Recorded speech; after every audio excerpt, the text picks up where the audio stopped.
South ఇండియాలోని అతి తక్కువ ధరలకి రత్నాలను అందించే ఏకైక సంస్థ 6JVR. నమస్తే, నేను Keshav. Welcome to Suman TV.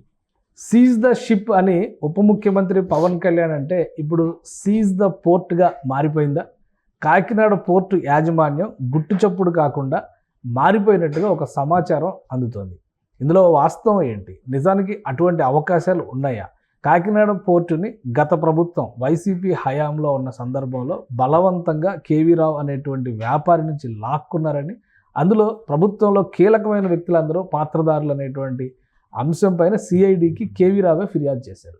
ఈ ఇన్వెస్టిగేషన్ మరింత ముందుకెళ్తే ఇబ్బంది ఎదురవుతుందనేటువంటి ఆలోచనతో కాంప్రమైజింగ్ ఫార్ములా జరిగినట్టుగా ఒక సమాచారం అవుతుంది. ఇందులో వాస్తవం ఏంటి తెలుసుకునే ప్రయత్నం చేద్దాం. మనతో పాటు అనలిస్ట్ చంద్ర శ్రీనివాస్ గారు.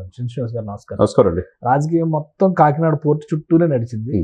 ఫైనల్గా ఆ పోర్టు బదలాయింపు జరిగిపోయింది అని ఒక ప్రచారం జరుగుతుంది. అసలు నిజానికి అలాంటి అవకాశాలు ఉన్నాయా? పైగా అప్పుడు బెదిరింపులకి గురి చేసి తక్కువ ధరకు తీసేసుకున్నారని రకరకాల అభియోగాలు చేశారు కదా. ఇప్పుడు వాటి పరిస్థితి ఏ విధంగా ఉంటుంది? తప్పకుండా, ఎందుకంటే ఇది మనం తీగలాగితే డొంక కదిలినట్టుగా పవన్ కళ్యాణ్ గారు వారాహయాత్రలోనే ఈ కూటమి అధికారులు రాకముందే చెప్పారు, కాకినాడ పోర్టుకు అక్రమంగా బియ్యం ఆఫ్రికా కంట్రీస్కి, బంగ్లాదేశ్కి వెళ్తాయి, పేదవాళ్ళు బియ్యం దోచుకొని అక్కడ రీసైక్లింగ్ చేసి 75 రూపాయలకు అమ్ముతున్నారండి. ఇది పెద్ద స్కామ్ అని చెప్పారు. చెప్పిందే ఇదిగా అధికారులు వచ్చిన తర్వాత ఆయన 2 నెలలు అక్కడికి వెళ్ళలేకపోయాడు. అది కూడా చెప్పారు. ఎప్పుడైతే సీజ్ ద షిప్ అన్నారో ఒక్కసారిగా జాతీయ స్థాయిలో నేషనల్ మీడియాలో అసలు కాకినాడ పోర్టులో ఏం జరుగుతుంది అనేది ఒక్కసారి అటెన్షన్ వచ్చింది. అంటే దశాబ్దాల తరబడి దాదాపు 45,000 కోట్లు, అంటే గత 5 సంవత్సరాలనే 45,000 కోట్లు అక్రమంగా బియ్యం సరఫరా అయిందంటే ఇక ఎంత దారుణమైన విషయం మనం అర్థం చేసుకోవాలి. అదొక్కటే అని మనం అనుకున్నాం. దాని వెనక ఎవరున్నారు? అక్కడ ద్వారంపూడి ఉన్నారా? మిగతా కంపెనీలు నెట్వర్క్ పనిచేసింది. అవన్నీ కలిపితే అదొక్కటే కదిపారని చెప్పేసి పవన్ కళ్యాణ్ గారిని అన్నారు. కట్ చేస్తే దాని వెనక పోర్ట్నే స్వాధీనం చేసుకున్న ఆయన కదిపేదాకా ఎవరికి తెలియదు. అప్పుడు దశాబ్దాల తరబడి కేవీ రావు గారు ఆ పోర్టును అభివృద్ధి చేసిన మాట వాస్తవమే. ఆయన పరిధిలో ఆయన కుటుంబం, ఆయన బంధువులు ఆధ్వర్యంలో ఉన్న ఆ పోర్టుని ఎందుకు ఎవరు బలవంతంగా చేశారంటే అరబిందో అనేది బయటపడింది. A1 ఎవరున్నారో అరబిందో వచ్చారు. తర్వాత A2 ఎవరు? యాజ్ యూజువల్గా విజయసాయిరెడ్డి గారు, ప్రతి దాంట్లో ఆయన. తర్వాత శరత్ చంద్రారెడ్డి గారు ఆల్రెడీ ఆరోపణలు ఉన్నాయి. ఏది ఢిల్లీ స్థాయిగా లిక్కర్ స్కామ్లో. ఇప్పటికీ ఇవన్నీ కూడా ఏంటంటే పెద్దదైపోయే కొంది ఇప్పుడు ఈడీ, మనీ లాండర్ కూడా ఎంటర్ అయ్యారు అరబిందో మీద. ఇన్ని స్కామ్స్లు వీళ్ళు ఢిల్లీ స్థాయిలో. ఒకప్పుడు అరబిందో అంటే ఫార్మా మంచి పేరు ఉండేది. ఆ పేరు నుంచి ఎప్పుడైతే ఢిల్లీలో కవిత గారు కేసుతో పాటుగా ఈయన జైలుకి వెళ్ళి తర్వాత అప్రూవల్గా మారారో, తర్వాత అందరితో మారారు అని చెప్పి మనం అనుకునే సమయంలో ఒక్కసారిగా పోర్టు అక్రమంగా రాపించుకున్నారు అనేది బయటకు వచ్చింది. దీన్ని ఎవరి కనుసనలో? జగన్మోహన్ రెడ్డి గారి కనుసనలో జరిగింది. దీని వెనక సజ్జల అయిన సుబ్బారెడ్డి గారు కుమారుడు కూడా ఉన్నారని చెప్పేసి ఆయన పేరు బయటకు వచ్చింది. సరే, ఇవన్నీ కట్ చేస్తే ఇక్కడ జరిగింది ఏంది? 2,500 కోట్ల విలువ చేసే ఆ షేర్లని వీళ్ళు బెదిరించి 2.15 కోట్ల విలువ చేసే షేర్లని 494 కోట్లకి రాపించుకున్నారు. దారుణం కదా. అంటే గొంతు మీద కత్తి పెట్టి నీ కుటుంబాన్ని లేకుండా చేస్తామని చెప్పేసి వైసీపీ అధికారంలో ఉందని చెప్పి రాపించుకున్నారు. మరి ఇది బయటికి తీసుకొచ్చి కంప్లైంట్ ఇచ్చారు. ఇచ్చిన తర్వాత దీని మీద దర్యాప్తు జరుగుతుంది. సిట్ వేశారు. పోర్టులో అక్రమ రవాణాతో పాటుగా పోర్ట్ని ఎలా స్వాధీనం చేసుకున్నారో ఈడీ కూడా ఎంటర్ అవుతుంది. మరి దీన్ని అంతా అనవసరంగా ఇప్పటికే బ్యాడ్ వచ్చేసింది. ఇంకా ఇవన్నీ తీగలాగితే మొత్తం ఈ వ్యాపారాలు ఫార్మా మీద కూడా పడే అవకాశం ఉందని చెప్పే ఉద్దేశంతో దీన్ని గుట్టు చప్పుడు కాకుండా 3 రోజుల క్రితమే చేసుకున్నారనేది తెలిసింది. అంటే ఆయన షేర్లు ఆయనకి మొత్తం కంప్లీట్గా ఏదైతే బలవంతంగా రాపించుకున్న 2.15 కోట్ల విలువ చేసే షేర్లని, అది 400 కోట్లు 490 కోట్లు అంటే బెదిరించి 1,500 కోట్లు లాస్ చేసినట్టే కదా. మొత్తం ఆయనకి రాసినట్టుగా తెలిసింది. కానీ దీనికి అనుబంధంగా ఒక సెజ్ కూడా ఉంది.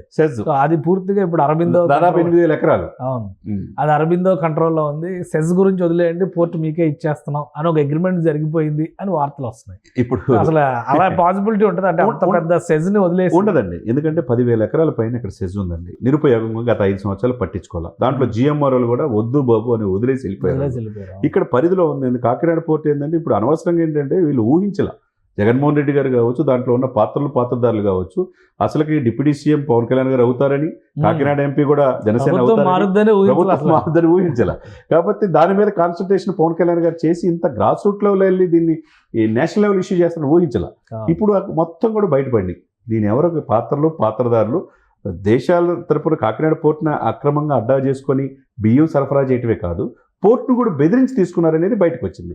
షేర్స్ అక్రమంగా లాగేశారని. ఇప్పుడు దీన్ని పెద్దది కాకుండా చేయాలంటే ఏంది? లోపాయికారిగా ఒప్పందం చేసుకోవాలి. అంటే ఇప్పుడు దొంగలు ఊళ్ళు పంచుకున్నట్టుగా ఇన్సిడెంట్ జరిగిపోయిన తర్వాత మనం కాంప్రమైజ్ అయిపోదాం అంటే మరి ఇప్పుడు ప్రభుత్వం పరిస్థితి ఏంటి? ఒక ఎంక్వైరీ కమిషన్ వేసింది, ఒక వైపు నుంచి ఈ 5 ఏళ్లుగా జరిగిన నష్టాలపైన చర్చ జరుగుతుంది, జరగాలి. ఇప్పుడు ఆ ప్రాసెస్ ఆగిపోయినట్టేనా? వీళ్ళు ఒకవేళ కాంప్రమైజ్ అయ్యి ఉంటే వాస్తవం ఏంటంటే కాంప్రమైజ్ అయ్యి ఉంటే కనుక ప్రభుత్వం వదలదు. ప్రభుత్వం కావాల్సిన రాబడి ఈ పోర్ట్ నుంచి ఎందుకు రాలే కదా 5 సంవత్సరాలు? అంతకుముందు ఆదాయం వచ్చేది కదా. 5 సంవత్సరాల్లో ప్రభుత్వ ఆదాయం రాకుండా ఎందుకు చేశారు అనేది ఎంక్వైరీ చేస్తారు. అది కూడా కట్టాల్సిన బాధ్యత ఉంది. షేర్లు రాపించుకున్నంత మాత్రం కేవీరావు పూర్తి అజమాయిషీలు వచ్చినంత మాత్రాన ప్రభుత్వం గత 5 సంవత్సరాల్లో ఏం జరిగింది అనేది కూడా తెలియాల్సిన అవసరం ఉంది. దాన్ని ఎంక్వైరీ చేసి ప్రభుత్వానికి ఏదైనా నష్టం జరిగితే ఈ పోర్ట్ ఎవరైతే ఇప్పుడు మొత్తం స్వాధీనం అయిన పరిస్థితి కేవీరావు గారు చెల్లించాలా. మరి వీళ్ళు ఇదేనప్పుడు ప్రభుత్వ ఆదాయం కంటే కూడా ఎందుకు ఊరుకుంటారు? దీంతో పాటు 8,000 ఎకరాల సెజ్ మీద కూడా పూర్తిగా ఎంక్వైరీ ఉంటుంది. సెజ్ అంటే అది ప్రభుత్వ భూములు, స్పెషల్ ఎకనామికల్ జోన్ ఎందుకు ఇచ్చేది అంటే పరిశ్రమలు పెడతామని, ప్రభుత్వ ఉద్యోగాలు చాలా మంది నిరుద్యోగులకు ఉపాధి కల్పిస్తారని చెప్పేసి ఇస్తారు తప్పితే వీళ్ళు అప్పనంగా చేసుకోవడానికి లేదు. ఆ సెజ్ పరిధిలో పిఠాపురం పరిధిలో ఎయిర్పోర్ట్ కూడా తీసుకురావాలని సెంట్రల్ మినిస్టర్, ఏవియేషన్ మినిస్టర్ కూడా ప్రపోజల్ పెట్టారు. కాబట్టి ఇవన్నీ కూడా దాని మీద కూడా 8,000 ఎకరాలు దీంట్లో అరవిందో తీసుకోవడానికి అంత అవకాశం ఉండదు. దీని మీద కూడా పూర్తి స్థాయిలో ఎంక్వైరీ సిట్ ఆల్రెడీ దర్యాప్తు చేస్తుంది. ఒకవేళ వీళ్ళు ఏమైనా కాంప్రమైజ్ అయిపోయినా కానీ విచారణ మాత్రం ఆగదు. ఆగే అవకాశమే లేదు. కాంప్రమైజ్ అయినంత మాత్రాన అంటే పోలీసులు కంప్లైంట్ ఇచ్చి విచారణ చేయమని చెప్పి మీరు రాజీకి వస్తే వదిలేండి అంటే అది కుదరదు. అది లాలో కుదరదండి. Rule is rule for all. ఎవరైనా తప్పు చేస్తే మీరు రక్షణ కావాలని గొంతు మీద కత్తి పెట్టారండి, మన 2,000 విలువ చేసి 400 కోట్లుగా రాపించుకున్నారని చెప్పింది మీరే. కంప్లైంట్ ఇచ్చింది ఆయనే కదా. మీరే రాజీ చేసుకుంటే కాదు. ఇక్కడ ప్రభుత్వంకి ఏమి నష్టం జరిగింది? రాజీ జరిగితే కూడా ప్రభుత్వ సమక్షంలో జరగాలి. అది డెఫినెట్గా సిట్ ఆధ్వర్యంలో జరగాలి. ఇది ఎవరైతే అన్యాయం గురైనో వాళ్ళకి న్యాయం జరగాలి. అదేవిధంగా ప్రభుత్వంకి ఈ పోర్టు కేంద్రంగా అక్రమంగా ఎంత ప్రభుత్వ సొమ్ముని అన్యాయకాంతమయ్యేది కూడా బయటకు రావాల్సిన అవసరం ఉందన్నమాట. కానీ ఇంకొకటి, ఈ వ్యవహారం మొత్తంలో 2.15 కోట్ల షేర్లని 3 రోజుల్లో బదలాయించేశారు అన్నారు.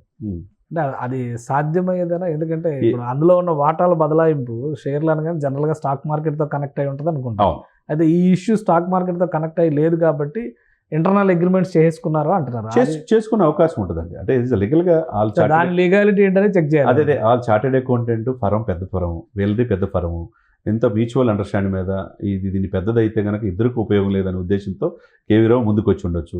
మాకు దీన్ని ఇంతకంటే మాకు అనవసరం డ్యామేజ్ ఎక్కువైంది మనీ లాండర్ ఈడీ ఎంటర్ అయితే మిగతా మొత్తం కోసాలు కదిలిపోయే అవకాశం ఉంది, మొదటికే మోసం వచ్చే అవకాశం ఉంది. కాబట్టి దీన్ని ఇంతటితో ఆగిపోవాలనే ఉద్దేశంతో వీళ్ళు ముందుకు రావచ్చు.